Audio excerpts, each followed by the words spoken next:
Welcome back, everybody, to another episode of Paranormal the New Normal. I'm your host, as always, Jeremy, here to try to guide you into some realm of normalcy in this world. Does it ever really freaking happen? Let's be honest. It happens like on one out of every 50 episodes, but we try, and that's all that matters. On that epic quest, though, I bring with me a guest, as always. My guest today, and let's see if I fuck this up.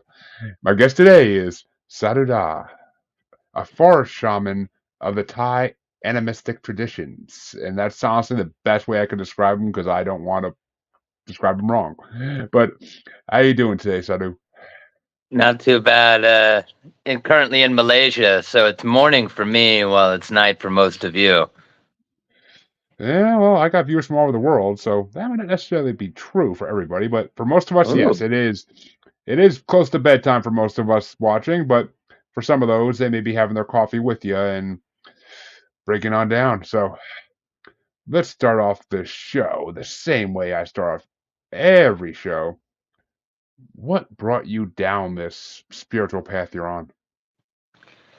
I get asked that a lot, and I mean, the general story, a man who met a monk, that kind of deal, had some paranormal experiences.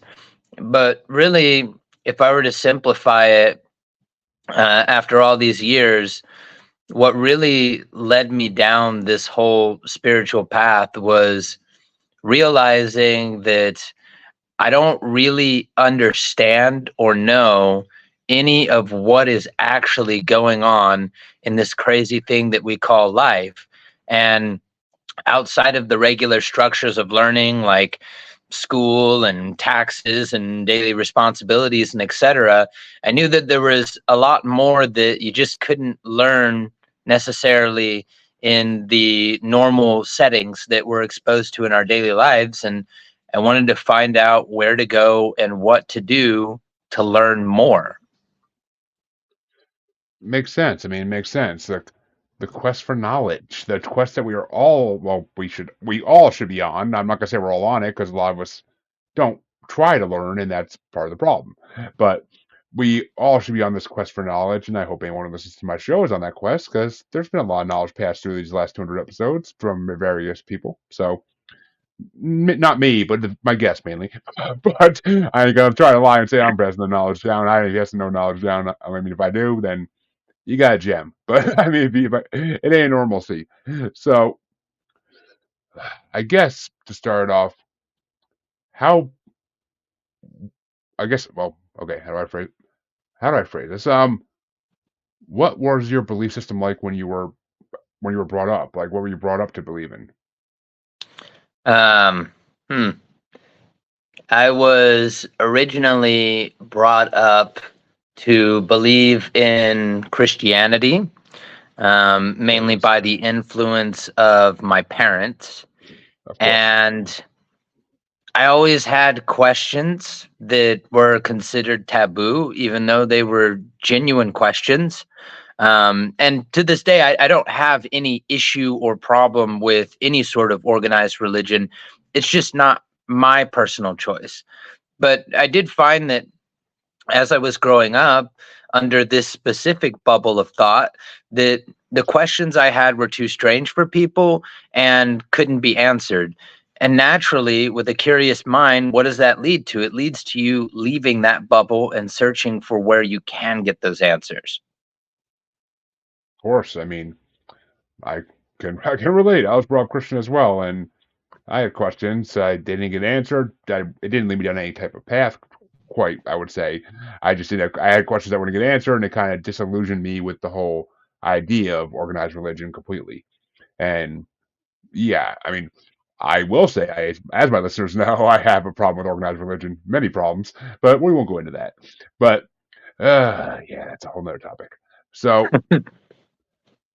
you said you met this monk, and I can only hope he wasn't a monkey king. But I, you met this monk, and how'd you meet this monk? Did you find him in your travels, or did he come Uh, to you? so Originally, I had gone to this temple that was in the States that was affiliated with Theravada Buddhism. So it was a Thai temple in the U.S. And I met a monk there who just struck up a conversation with me. I wasn't even looking for Buddhism. I wasn't really doing anything other than killing some time. And there was a temple in the area. And I just said, screw it. Let's go check it out. Something to do. And so I ended up having an interesting conversation with the monk, but it was more so how the monk treated me. That was what drew my interest. And what I mean by that is this monk just kind of started talking to me as I was like looking at some statues and explaining what they were and telling me a little bit about Dhamma and Buddhism as a whole. And then these people, like local people, kind of like walked up, and then they were trying to talk to the monk. Just like a little thing for those who may not be aware, in Buddhism, monks are like celebrities are in like Western culture. Like people want FaceTime with them. They want to talk to them. Like Gippy the monk, that's pretty much how it is in that culture. So these people were coming up, and then this monk just like turned around and chastised them. He was like, you were sitting there saying that like this man is sketchy and he has tattoos and he's skulking around the temple and he might be stealing something, and you came and you reported him to the monks, and now that I'm talking to this man, you want to come and talk to me. This is a perfectly fine gentleman. There's nothing wrong with him. Did you even ask him his name? Did you even bother talking to him, or did you just judge him immediately based on appearance? And so he just kind of sent them away like with like judgment on them as well. And I was like, all right, dude, like you're pretty cool. So that was the moment of bonding right there. It was just, I never even thought for a second that I was being judged by him. And I didn't know that I was being judged by the other people around. And, he kind of just took me under his wing after that. See that right there. I've actually heard a similar story earlier today in a podcast, on Let's Not Meet podcast, because I gotta give credit where credit's due. And basically, it was a story of an Indian guy on a plane because he traveled back and forth through India for business a lot, and this white woman just stared at him and kept staring at him in the lobby, saying like, "How'd you get through security? How'd you get through security?" And then she ended up sitting next to him on the plane, and all of a sudden she started screaming, "He's got a bomb! He's got a bomb!" And that he was actually like taken off the plane, and like they did the whole 9 yards, searched his bags, questioned him, and like they put him back in the plane. Like, you didn't do anything. There's nothing wrong here. So it's just like, I hate when that happens. The judgment by appearance alone is just horrible in this nation and the world. It's not just this nation; it's the whole world. I mean, people judge people just by looking at them, and that's not the way anybody should live. That's the monk was all in the right there. I applaud the monk for doing that to those people, because he pushed a bunch of Karens and put them in their place, which that's freaking amazing. That's an amazing story right there. I like that. I would have instantly thought he was cool too, and start and talk to him more. I mean, that's that's amazing. So I'm assuming after this that you started going back to that temple a lot more. I did. And I started to learn things like walking meditation and concepts of stillness, and learning kata, like mantra and chants. And he started to show me some of like the rituals and like ceremonies, explaining some of the deities, stories of the Buddha, the Dhamma, etc., etc. And eventually the opportunity to go to Thailand with him presented itself. And it was one of those, but there's a caveat to it. So he told me, he said, "Hey, I've been talking with some of the senior abbots here at the temple, and I have to go back to Thailand for a little bit. And they put together some money, some funds. If you would like to come, we'll pay for your trip, round trip ticket, and you can come with me. But there's one condition. You will have to stay at the temple. You can't leave the temple, and you're going to not be a monk, but you will live with us and follow by our schedule, and wake when we eat when we eat, and study how we study. If you're okay with that, you're more than welcome to come." So I said, sure, I want to go to Thailand. So I went there and oh my God, I got humbled. I got humbled hard. Monk life is not easy. You wake No. up at like 5 in the morning. You have to do this meditation when the one thing that was on my mind was I need sleep, I need coffee, either or. I don't need to sit here. My back's hurting. Like, I had nothing but complaints in my mind. And then it started to reach a point where certain aspects of my mind and personality kind of altered a little bit. And certain things that I carried and held on for many years started to dissolve. And I only became aware because I noticed they weren't there. And when I came back to the US, I was a changed man in several ways. And then that led to a further path of development and practice, which eventually led to, for the past few years, me living here in Asia full time now. Which that sounds awesome actually. I mean, it really does, and I'm not the one who agrees with that. Hello, Harley. Thank you for joining. And Harley actually says that would be awesome to learn from monks. Which, I mean, I've see growing up, I knew about different monks and different religions, but the monks that I always thought about growing up were, the Catholic monks, the Christian monks who, and you hear some horror stories from those sects, you really do. But as I got older and I took an Eastern religion class in college, I learned about monks in Buddhism and the other ones I can't think of right now for some reason. I'm blank. Taoism and all these other different religions in the East. And yeah, no, a monk's life is not easy. No way in hell is it easy. I mean, are they? They're not the. I'm assuming they're not the silent type, right? Not the ones who have to stay silent No, 24/7. these would be more along the types that follow Vipassana practices, which is like the silent meditations. Um, these monks that I've gotten to know in Thailand, and I still spend a lot of time with them. I'm in Malaysia right now, but 2 weeks ago I was in Thailand for a month. I kind of alternate all around. A few months ago I was in Nepal. I'm bouncing around Southeast Asia all year round constantly. But when so the one of the monks that I know really well, the first one I met, his name's Thanaful. So Thanaful had very strange ways of like fighting the man, as they say. And it's funny because even in Buddhism and even when we think of like the picturesque portrait of a monk, you can imagine how much it breaks you inside in the best way when you're rushed in the evening. Okay, come with me, and I think I'm going to learn something or see something interesting or cool. And he leads me out into this forest path, and we go off for a little bit, a few minutes of walking, and we come into this like small clearing, and he pulls out this little Walkman, and he starts poker face, poker face, and I'm like, what? And he's like, I come out here sometimes. He's like, when the other monks are sleeping, he's like, I like to listen to Lady Gaga.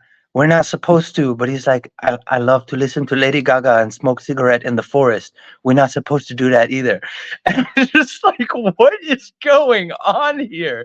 So I mean, it's not how you would picture. And I mean, most of these monks have smartphones now these days. It's really interesting the view we have in our mind and what reality is in these settings. It's, yeah, a lot of monks have modernized a little bit, and that's not a bad thing. That's not a bad thing. I mean, with smartphones, they can spread the message out even more. That's the great thing.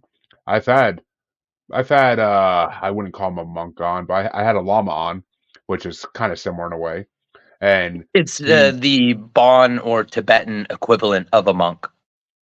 yeah, I'm not gonna try to pronounce his name because I'm gonna fuck it up. But it's funny because he was born autistic, so he started practicing this because it helped him control his autism. And he basically he's a huge Star Wars lover, so all his meditations that he does on LinkedIn and on all his socials every day are all Star Wars themed. Love which it. is I love it. I love it. I love it. He was one of my more recent guests.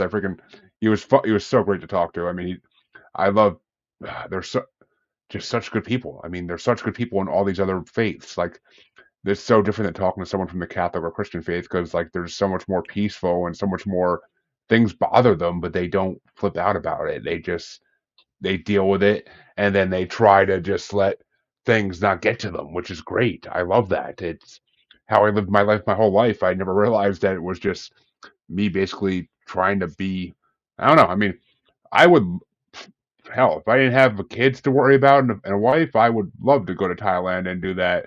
I mean, I would even be one of those tourists to be like, "What do you mean I can't leave? What do you mean I'm gonna get to go hang out with the elephants?"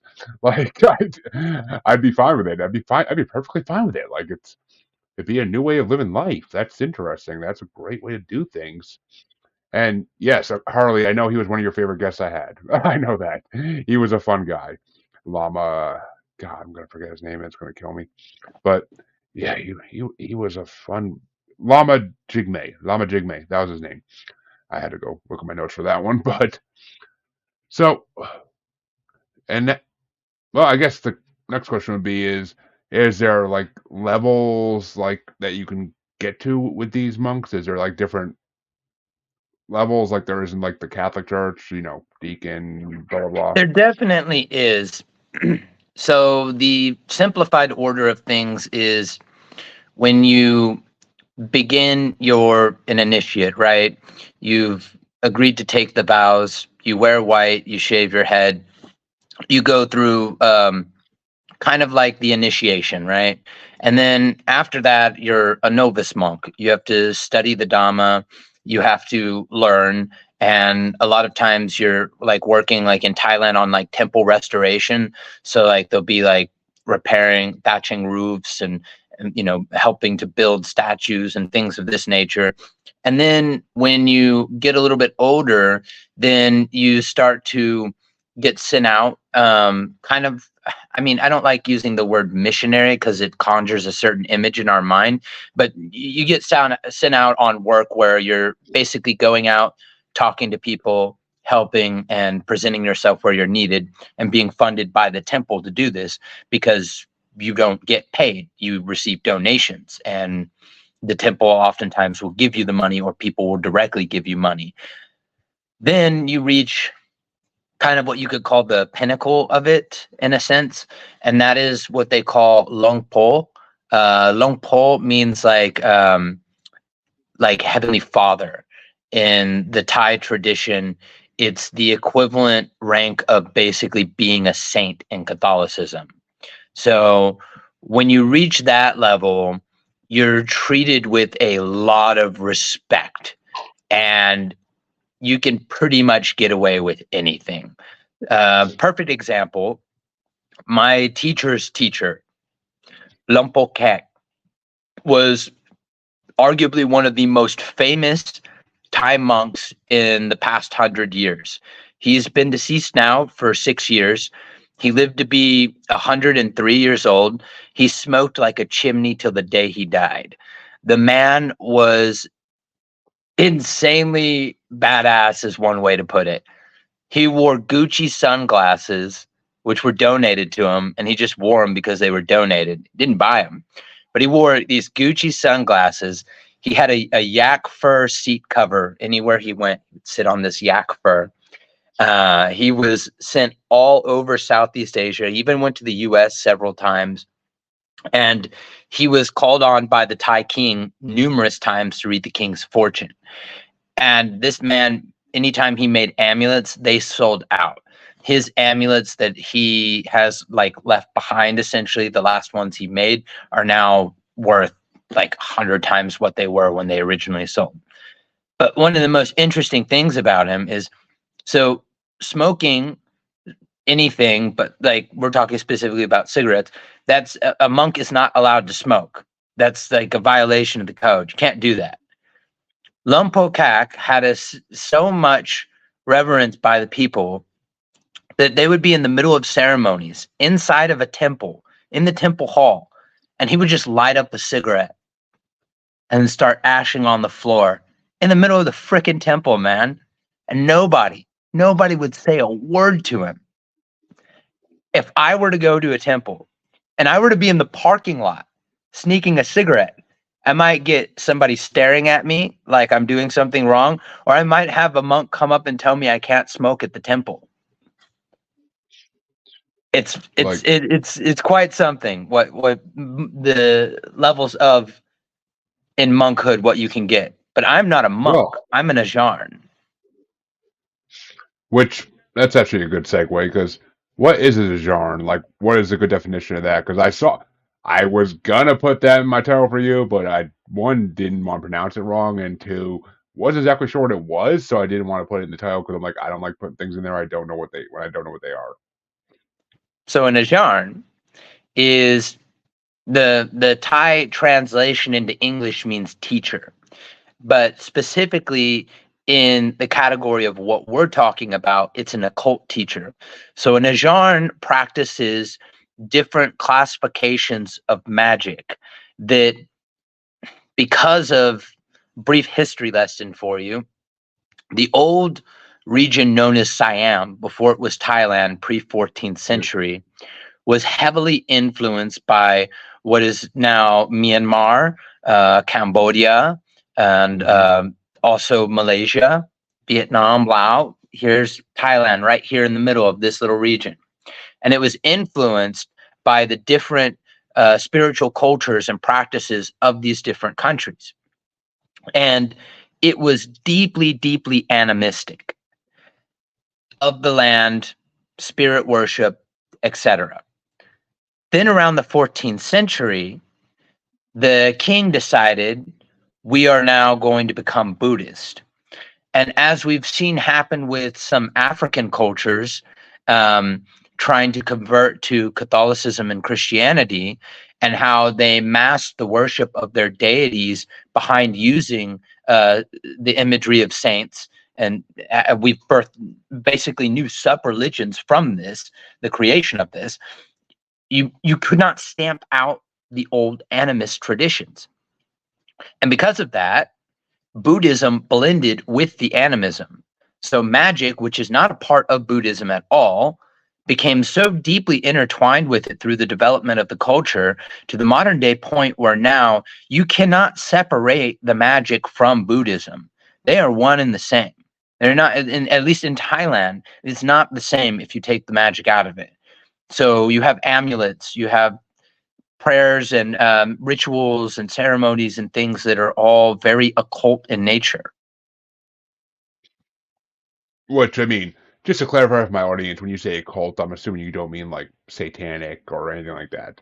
No. So occult, if we go by the definition of occult, we're talking about that which is hidden or unseen.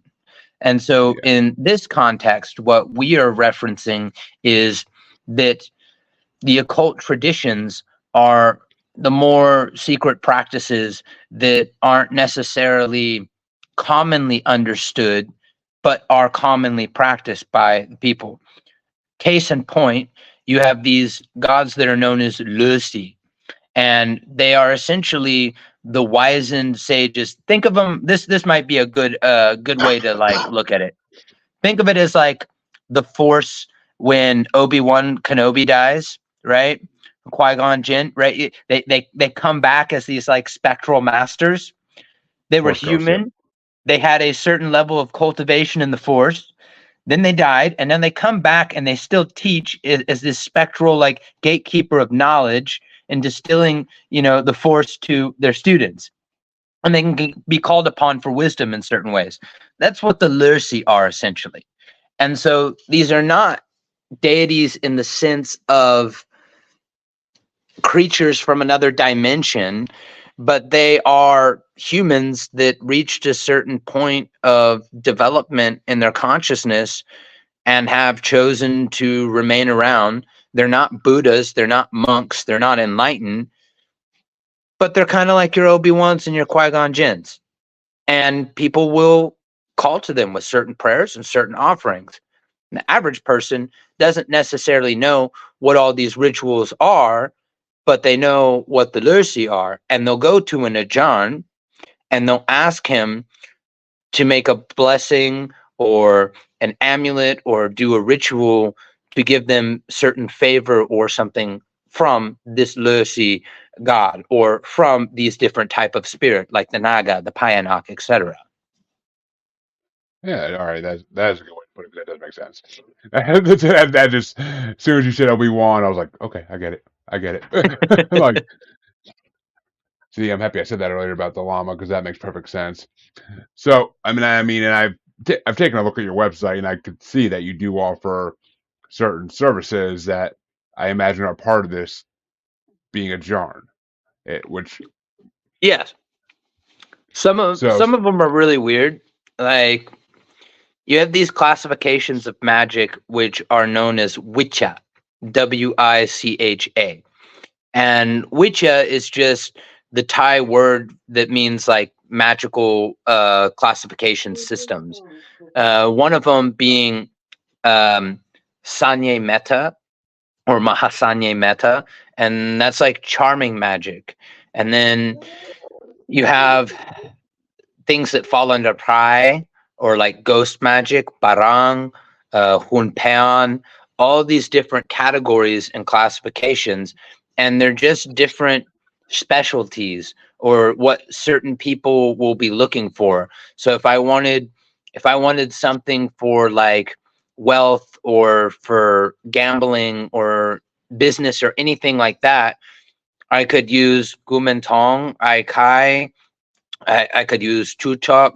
There's a lot of different avenues I can take, and some of them are what we would call ghosts. Some are like you know outer world gods. Some are spirits of great masters, and some is just the use of specific herbal concoctions and remedies.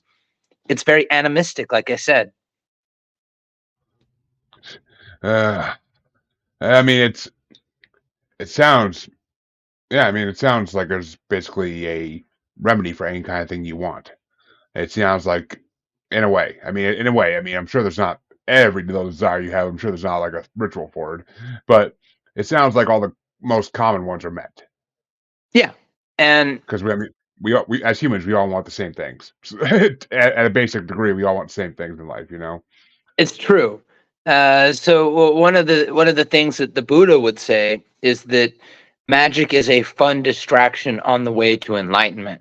And when you ask some monks at temples why they make amulets and Yep. why they practice magic, they'll tell you it's to help ease the suffering in samsara, to help ease the physical life so that we can focus that much more on basically becoming better people and doing internal work to cultivate awareness and perception to a wider degree for our own spiritual benefit. But none of that's possible if you're screaming in pain, you're blind, mute, deaf, if you're poor, etc., etc. Certain things will distract us from this. And if we can ease the suffering of that just a little bit, even, then maybe we're able to accomplish more soul work.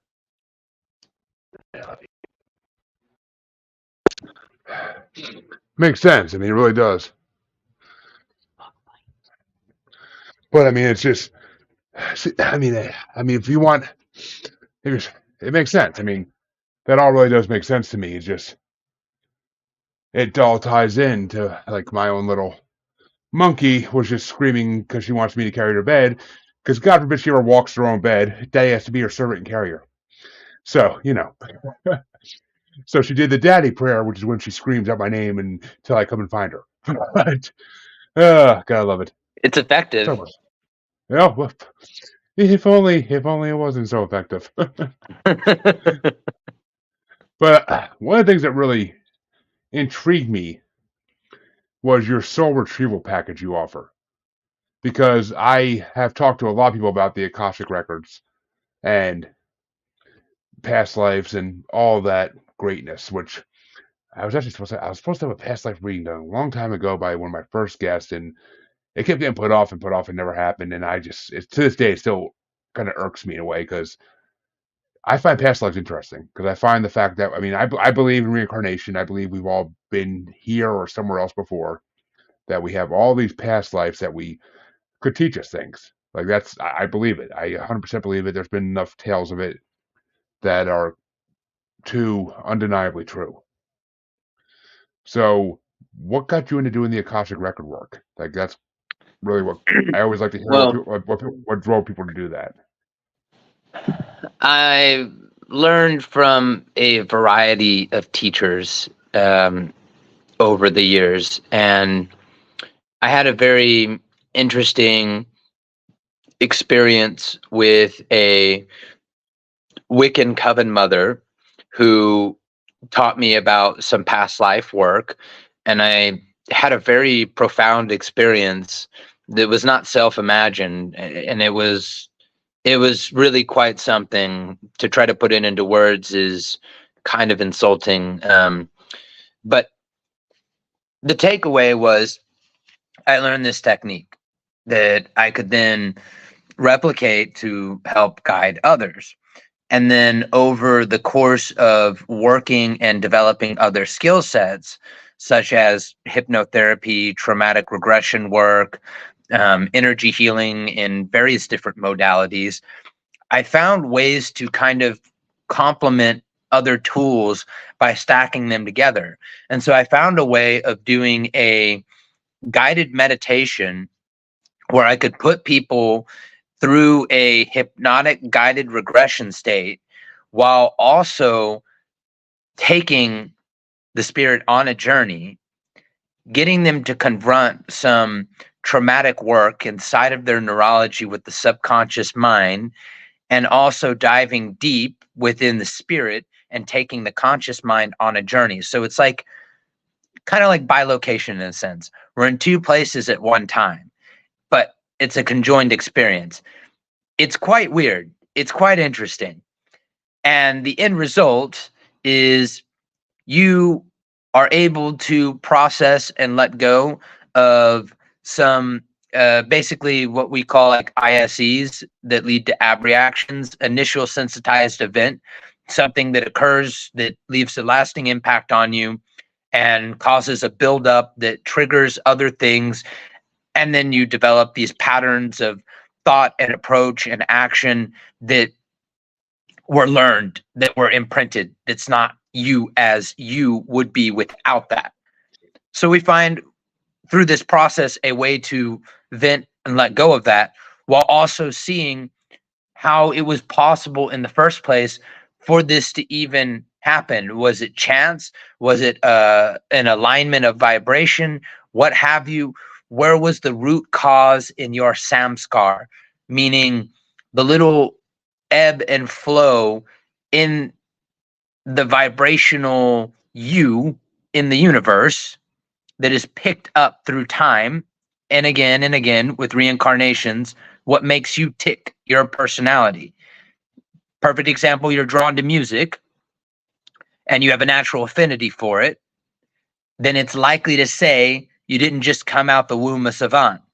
It's probably been refined and honed over many, many lifetimes, right? So it's the same for, and I'm not making this as a justification for how some people get cancer or become victims of abuse and etc. But sometimes the way these patterns present, there can be an aligning match based upon other patterns of lives before. Sorry, that was a whole mouthful, but It's all good. It's all good. I mean, and yes, I mean you're not the first person to say that. And honestly, honestly, it's true. I mean, if we are victims of abuse in every life we live, then we have to break that cycle through our own willingness at some point.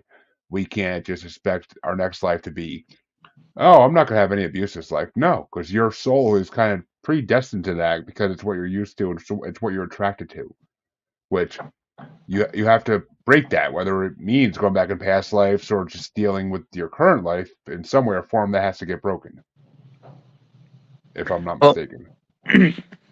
the reality is that when we become aware of these things, And when we do work on these things and we're able to resolve them, then we give the most amazing gift to ourselves. And that's the potential of going into a new direction. An unknown, mind you, but if the current direction wasn't favorable, if it brought harm, if it wasn't leading to growth, then potentially any other direction could be positive, couldn't it? I mean, sometimes it feels like anything can be more positive than what you're currently going through. That's for damn sure. So, I mean, it's just, yeah, I could definitely relate to that in some ways. I wouldn't say the abuse way, but some ways I can relate to that. I mean, some things always seem more positive than what you're going through at that time. And there's a way to get to that. I mean, it doesn't have to be through past lives, even. I think it could be through currents as well, but you have to really want to learn the lesson and learn the lesson and learn how to stop it. You have to be willing to embrace it. You can't just say, "Oh, I want to do this," and then a month later give up on it. Like it's a kind of like a lifelong thing. You got to keep reminding yourself of it your whole life, like that you're meant for these better things, and then hopefully that'll carry over to the next life. Hopefully, we can't always say, but I mean, from what I've been told, because I mean, I don't know what you believe in as far as reincarnation goes, but from what I've been told, we are kind of we have goals each life we live in a way. And we have to either meet these goals or we kind of rinse and repeat the same lives over and over again until we meet that goal. And the goal usually is about bettering yourself as a soul, as an individual. It's usually about bettering yourself in some way before you go to the next life. I think that a lot of what I could say has been said in probably more articulate ways and in many, many thousands of different degrees. And it all would probably be more or less the same. But as far as what I personally think, I think that that might be the intention. That may be, as you said, the goal, right? To better ourselves, to change certain things, to go about in a very specific direction when we come into this world each time. But there's the element of randomness and chance that we can never account for. Of And course. also, we have to take into account free will. And even if you have this deeply encoded memory in something, if you reset it, the amount of new decisions it could make that were not calculated as being predetermined are incalculable. So you could come into this world, we could say, with a very specific plan, specific goals to meet, or you're going to have to come back. Well, how do you know that you've even met those goals? How did you know you haven't met them until you're on the other side? And then when you're there, what's to say that you don't create new goals, whether you met them or not? Who's to say what causes you to come back or not, whether you're meeting the goals or not? I don't think we can really quantify it in such a simple thought frame. And I also don't think it's that complex either. I think everything adheres to change and everything naturally is inclinated to growth. And regardless of if we have a way out of this spinning wheel or not, why wouldn't you want to keep experiencing? And if you weren't here, would you know you're not here or would you be somewhere else, you know? See, I mean, okay, well, let me come out and say that a lot of my beliefs when it comes to reincarnation are kind of extraterrestrial based in a way. It's under the belief that we're all really extraterrestrial spirits and that we always reincarnate on this planet. We don't always reincarnate as humans. That we reincarnate as different species completely, terrestrial or extraterrestrial. Either way, we come back as different things when we need to. Like that's kind of where my belief system is coming from. Is because I kind of describe the afterlife as a extraterrestrial DMV for spirits, where you're kind of just punching your ticket, waiting for the next for your number to get called to go back down. I mean, I think it's a valid thought as any, and I tend to go with more of a Taoist kind of approach, Of course. and that is essentially things are as they are. I'll give you basically a small parable. So the Taoist priest was called to the land where two neighbors were having a dispute over this tiny patch in between both their properties over who owned the land. And this Taoist priest put his ear to the ground and spoke to the earth and asked the earth which one of the neighbors owned the land. And when he spoke back to the neighbors to relay to them what the earth had told them, he told them that it doesn't belong to either one of you, you belong to it. So essentially, I think it's really all about perspective. And for me, I choose to adopt a more simple perspective. You could be right, absolutely. Who am I to say that I know? But for me, really all that matters is the current experience that I'm having, and more so this present moment here with you right now. Outside of all of that, it's fun to entertain. It could be interesting or unique thoughts to explore, maybe even fun to try to figure it out. But it doesn't really serve anything beyond this moment for me. So I completely respect, your mind frame and your approach to how you want to understand these things, or where you've gone with it. But I just can't get my mind to go there because my mind's right here, if that makes any sense. It does, and I actually love that you don't 100% agree with me because it just makes it because it see my perspective on the world changes on a it could be on a daily basis even honestly because I I running a show like this where you talk to so many different people in different aspects of the spiritual paranormal world. There are so many different belief systems I've heard, so many different thoughts I've heard on the world, and I honestly, I actually, it's funny. I've talked about it before, but I actually plan on writing a book one day about my belief system once I have it fully kind of planned out in my head, and it's gonna be probably unlike anything anyone's ever said before in their life or written in their life, because it's gonna be so many different ideologies put into one. Because I kind of pick and take the elements of people's ideologies that make sense to me, and I put it all together in a way that makes logic sense to me. Because I'm a science-minded person. I've always have been. That's why I love the paranormal because it's unexplained science, and that's why I love it because it's just like I can take all these different elements of people's beliefs and be like, all right, this little portion makes sense to me. The rest of it, not so much. This little portion, it makes sense. Maybe that is kind of because I feel like the portions that make sense to me make sense to me for a reason. I feel like there's a purpose of why I'm hearing these things and why I'm being told them. You would probably be very interested in exploring Vedic science because they break down Oh, mysticism quite a bit.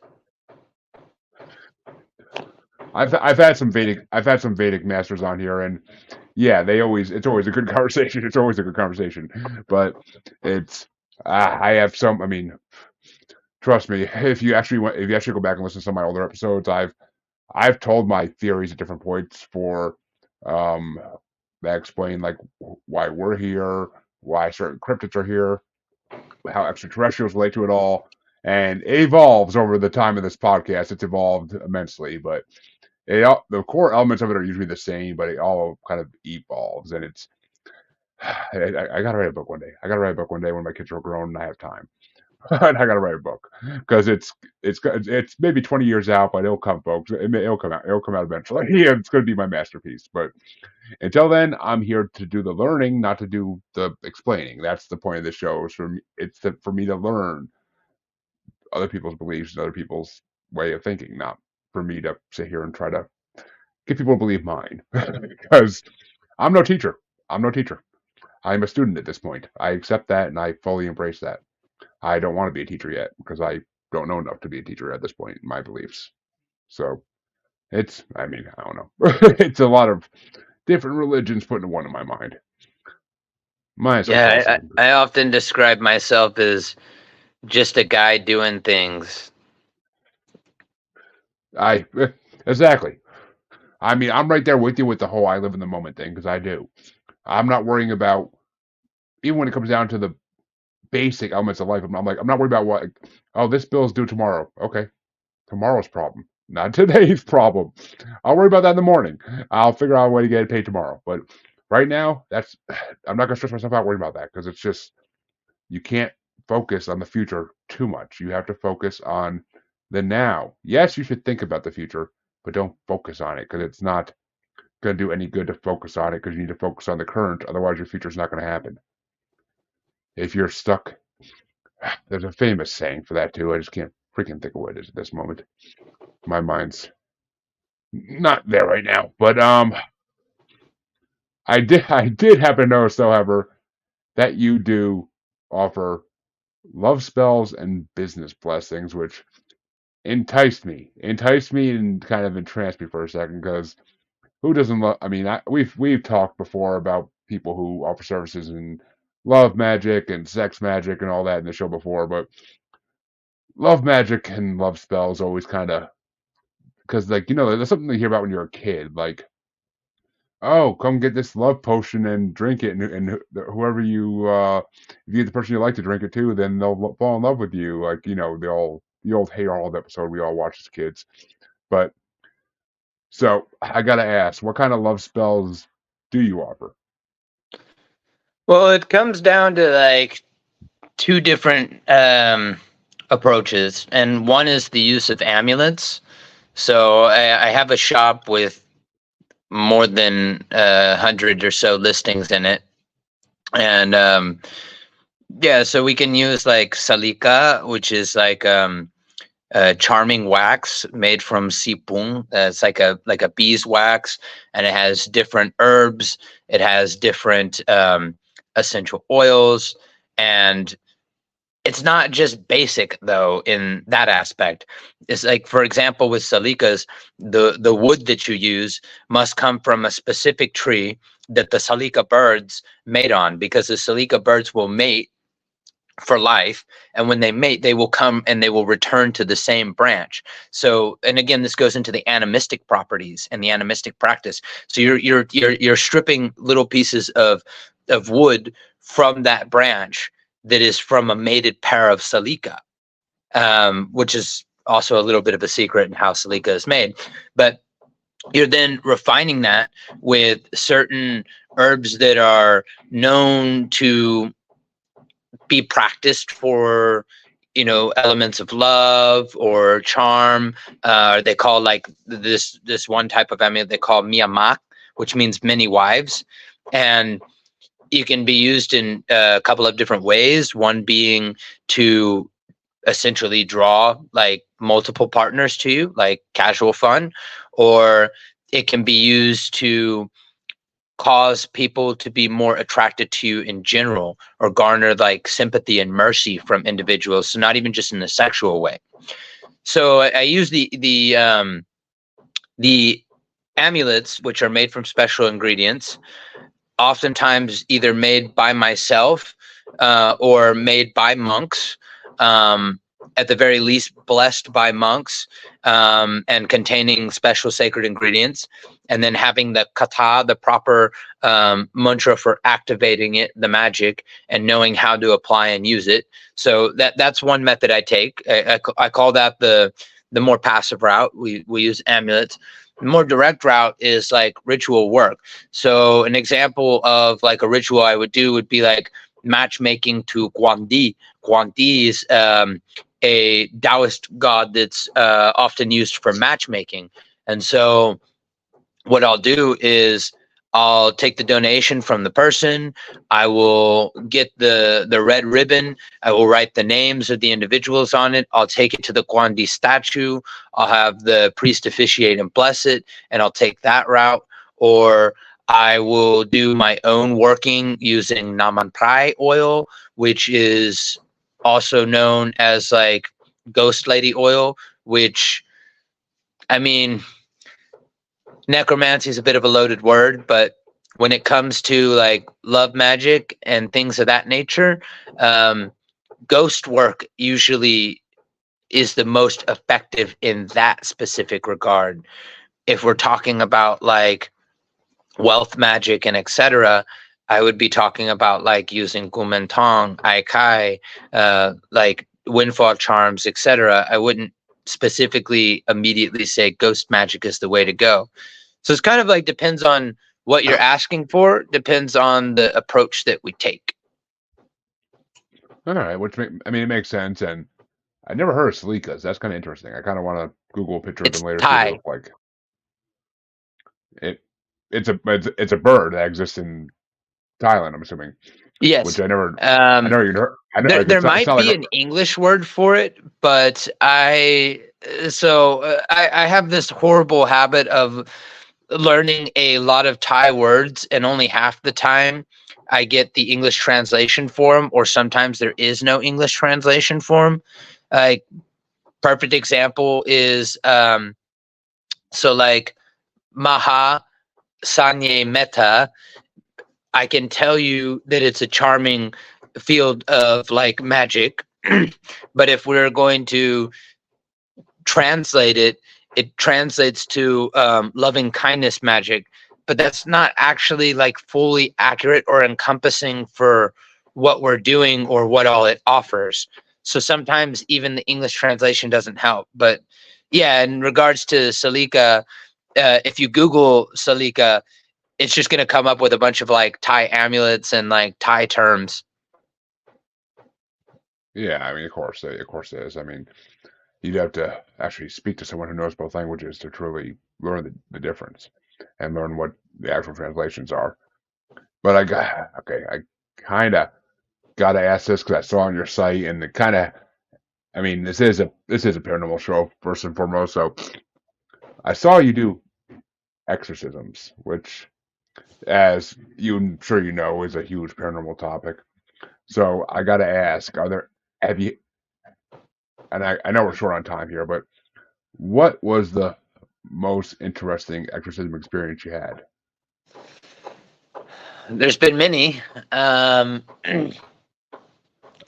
mean, you can go with the most frightening, the most moving, whichever way you want to go with it, but I would say one of the more moving ones. I mean, it didn't have as much phenomena as some of the other cases I've had, and I've had like ones where literal like shadows, and I have on video like in my Google Drive, black shadows dribbling out of the corners of a wall and then receding and retracting like it's alive. Like I've got some really really weird stuff on camera.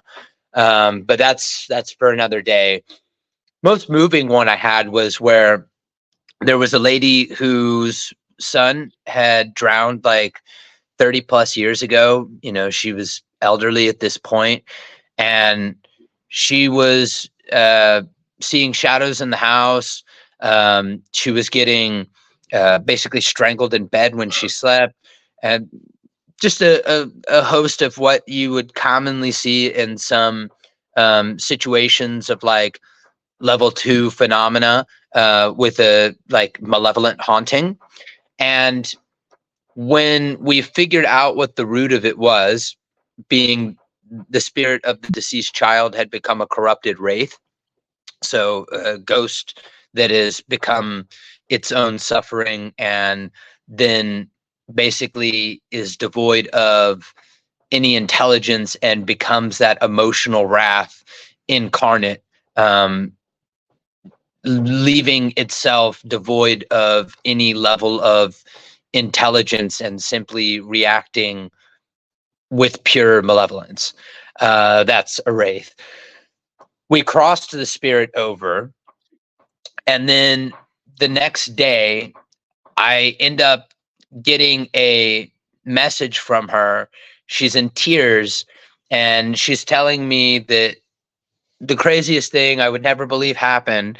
And she sent me a picture of a rose on her bed. And she told me that at that night, she felt the darkness lift in her home, and she had a dream where her deceased son was grown up and he forgave her. And I'm sure you can imagine the cathartic release. I mean, obviously it wasn't her intention for her son to drown in the pool in the backyard. It was just, and I wouldn't even go as far as call her a negligent parent. Like, sometimes life just sucks, man. And Accidents sometimes happen. things just freaking happen. So you can imagine the guilt she carried all of these years. And then to find out that she's being haunted by her dead toddler from years ago, I mean, that's got to tear a person up. And then to have this dream where you're absolved of that, where you get this closure. And then the weirdest part for her, which I hadn't even noticed the day before, was that morning was Mother's Day. And she lived alone. On her bed, right on the other side of where she was sleeping, was a rose that defied any explanation of where it came from and how it came to be there. For me, that was a pretty moving moment. That's incredible. That's incredible. I can't think of another word to describe it. I mean, that's, for anybody who doesn't believe that the afterlife of the other side exists, that just right there is stone cold proof. I mean, how does any kind of physical object like that just end up in your bed when you're sleeping? Like, and I mean, yes, and skeptics out there might be trying to say, like, I mean, what could a skeptic even say, honestly? Like, oh, someone broke in your house and put a flower in your bed? Like, what the hell logic would that be? There'd be no logic for that unless something was missing too. So I mean, it's just, and even then, why would they leave a flower? Like, I tend to follow things in patterns of three when it comes to the paranormal. And one was, we had objective phenomena defying a logical explanation occurring in the first place. We had the haunting and the things that went into the haunting. Then we had the very deeply personal dream that followed right after that. And then we had the materialization of an object that also defied an explanation. We had three very separate occurrences that all had their own elements to it. And, I'm very much so a skeptic, but, it would be easy to just jump to the conclusion and saying that, like, the ghost child, like, manifested that. And the reality is, yes, some could draw to that conclusion. Some could draw to other conclusions. All I can tell you is what I've told you, and I don't know. I don't know. It seems likely. It seems possible. That's definitely a conclusion we can come to. All I can do is present the story to you. You draw any conclusion you want from it. All I can tell you is it was very interesting, to say the least. As someone who lives in a possessed house, I don't want to say haunted because it's not really a haunting of any type, but as someone who lives in a possessed house that has spirits around them basically on a 24/7 basis, based on what I've been told, like, I fully believe it. I mean, there's no way it's anything other than what it seems to me. But I am also, I mean, yes, I'm a skeptic at heart to some degree. I'm not going to just call everything ghost or call everything demon or shut out people. I don't jump to conclusions. I don't like to. But there is no other logical explanation for that than what you said. So to me personally, I'm right there with you. It's just, there's nothing other than what that could be in my mind, which is pretty freaking amazing. That's honestly might be one of the best experiences I've ever heard in this show. It honestly might be. Okay, I gotta ask, because you said you spent time in Nepal, which is in Tibet, which is, So which everybody Tibet is knows. not in Nepal, and you have to cross a border, well, a territory line. It's complicated, but I mainly just spent time in Pokhara and Bhaktapur and Kathmandu and a couple of other smaller areas. I never ventured Hmm. directly over to Tibet, but within a few months, that is going to be somewhere I'm going to spend a couple of days. I'm going to go back to Nepal and I'm going to cross over into Tibet and then probably do Bhutan as well. Well, you said Kathmandu, so now this got me curious because that's all Himalaya territory. And do the monks speak of the Yeti over there? They do. Um, they tell weird stories. I met a Jankri. Jankri is like the Nepalese version of a Tayajarn. It's like a shaman there. So I met a Jankri who told me he had gotten lost during a trek. He was basically doing. I don't know what the Nepalese equivalent of the word is, but in Thai we call turong. Turong is like a spiritual walk, a spiritual pilgrimage. So this Jankri was doing a turong and he found himself lost on this trek and exposed to the elements and limited on supplies, and he saw steam coming out from this kind of like fissure in the land, and he crawled next to it to get warm, and he could see light coming out of it. He felt it and could tell that the steam was coming from there, but it didn't appear to be like an undercurrent of a pocket of water, like hot natural water under the surface. It looked like it was leading into a bit of a cave. So he was able to fit through into it, and he came into like a place that opened up, um, and gradually kind of like he said he marked it as the terrain was changing from like a cave to more um, I would describe like a forest from the way he described it. And the seasons changed, and he saw something that, by many accounts, would be described as like a bipedal, large, humanoid, hairy type of being that ran as fast as it saw him, and he spent a little bit of time. He said it got. He said he got distorted with time in this area that was like basically looked like it was in summer, and then when he came back and he went through that fissure, he noticed that the season had changed on the other side as well. He had been gone for about a month and a half, even though he had only been in that cave for maybe about a day, and he couldn't really explain it. And when he got back to his village, he was like basically thought to have been assumed missing and dead, and time had passed. So it had been like a month and a half, but he said for him the experience felt like, and as far as like eating and drinking, like he had only been gone for one day, not even a full day. Which, shit. Okay, folks. It's a lot to wrap your mind around there. No, And I'm telling it's. a secondhand account from him. Oh, I mean, it's honestly to me, it's not even that much to wrap my head around. I'm just kind of flabbergasted almost because, folks, we just had our first official Yeti experience on this show because we've yet to have anybody on from that part of the world. So, but see, the reason it's not really hard for me to wrap my head around is with the whole Bigfoot, Sasquatch, Yeti phenomenon, whatever they're called in every other part of the world. Yowie, whatever. There are beliefs that they are ultra terrestrial creatures, which means they come from other dimensions. And if this monk somehow, by going through that fissure, crossed into another dimension for what he felt like was a day, time passes differently in different dimensions as far as we are told and know. So this may just kind of prove that they are ultra terrestrials. And I mean, if he saw a bipedal hairy creature, then in Nepal that would be the infamous Yeti, or one of them, because I mean there are supposedly 6 or 8 species of them, but I mean it would definitely lend some credence to the belief.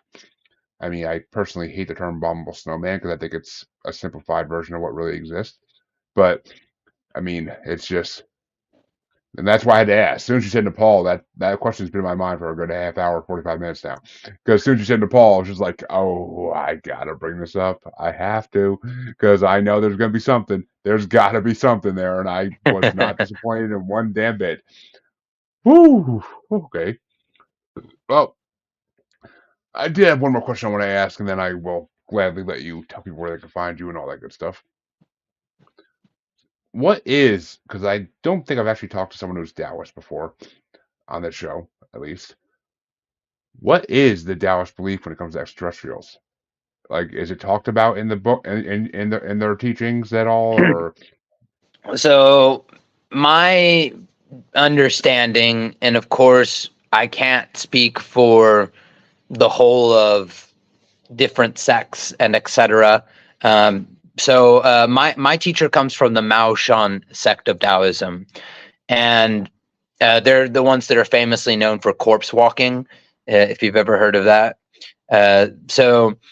Anyways, the perception that Master Yang, Sifu Yang, my teacher has given me was that some of the deities that are kind of like prayed to or worked with in Taoism are known as dragon spirits.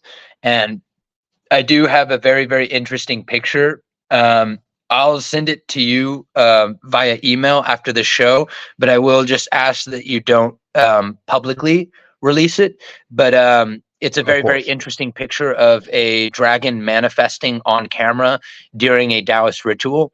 Uh, so they definitely believe in them, and they believe that they can be called. And a lot of times when they're referencing dragons, they're talking about them as these otherworldly beings, not just some spirits or something that comes from here. Um, that's kind of what I have to say on that, or at least what I can say. Of course. I mean, yeah, and yeah, please do send it to me. I won't use it in any way or shape or form besides for my own personal enjoyment. But um, yeah, I mean, and I see. I've been told tales of dragons that were extraterrestrial in nature, and I've also been told tales of dragons that are purely terrestrial in nature and exist in the mines of Pennsylvania. But from what I've been told, but and that was actually by a very reputable paranormal investigator, so I kind of believe him. But whether they're both extraterrestrial in nature or not, who the hell knows? I'm not one to tell and know, so I speculate. But Jesus. I wish I didn't save some of this stuff for the end. I really don't because I want to expand on it. But well, we had a great conversation for a good hour and 10 minutes, and I can't complain. So I do want to thank you for coming on, Sadhu, because it's been amazing. And honestly, I'd love to get you back on someday for a second interview because it's been truly a fascinating talk, and I feel like there's so much more we can cover, so much more. But it is getting late here, and I'm sure you want to get your day going with other stuff as well. So where can people find you if they want to learn more about you or all the services we talked about that you offer? Where can they find you? Well, the best place that you can go is my website, which is www.thesadhudah.com. That's TheSadhuDah.com. You can find my Etsy shop there. You can find the different services that I offer, link to my YouTube channel, my blog, access to my books, etc., etc. And it's the best way to get a hold of me as well. Well, there you go, folks. There you go. And of course, that website for all my listeners will be in the podcast description as well, because I always promote my guests because I have because not because I have to because I want to because it's just it's a great service that they all offer great services and you should check them all out. They can definitely help you if you have any kind of issue usually. And Sadhu's website is chock full of different things he can offer. So please check it out. I mean, you'd be a fool not to, in my opinion. But you all know where you can find me. If you don't by now, goddamn shame. It's been like 2.5 years. Come on. If you don't know, check the outro. It's there for this purpose exactly. Because I get sick of saying the 5,000 places you can find me. So check the outro. It's all there. And this hopefully will not be the last time you see Sadhu in this show. He'll be on in the future at some point. Maybe after my hiatus towards the end of this year, he'll be back on. But we'll see. I'll work with him on that in the future. But I do want to thank you one last time for coming on because it's been a truly amazing hour, and I can't wait to hear more from you in the future. But until next time, folks, have a good night, and I'll be back tomorrow with a supernatural author. So come check that one out as well. Till then, be safe, everybody, and just avoid all the shadow people.